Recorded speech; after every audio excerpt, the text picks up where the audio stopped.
Assembly అంటే అదొక పండగ, అదొక టెక్స్ట్ బుక్, అదొక గైడ్, అదొక భవిష్యత్తు.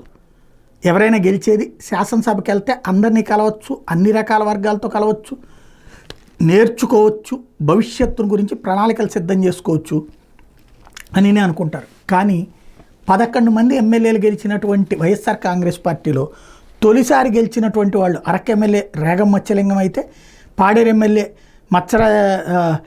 మత్పరస విశ్వేశ్వరరాజు అయితే, ఎర్రగొండపాలెం ఎమ్మెల్యే తాటిబర్తి చంద్రశేఖరు, ఆలూరు ఎమ్మెల్యే విరూపాక్షి. వీళ్ళు 4 తొలిసారి ఎన్నికైనటువంటి వాళ్ళు.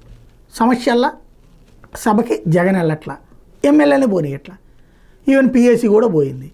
ఇప్పుడు ఏంటి వాళ్ళ పరిస్థితి? పార్టీలో ఉండాలా వెళ్ళాలా? ఇంత క్లిష్ట సమయంలో కూడా వైసీపీని గెలిపించారు, జగన్మోహన్ చూసి తమకు ఓట్లేశారు కాబట్టి వెళ్ళకూడదని.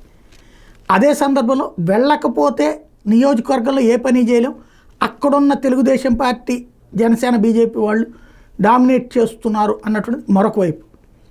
దీని మధ్య నలిగిపోతున్నారు పాపం ఆ 4.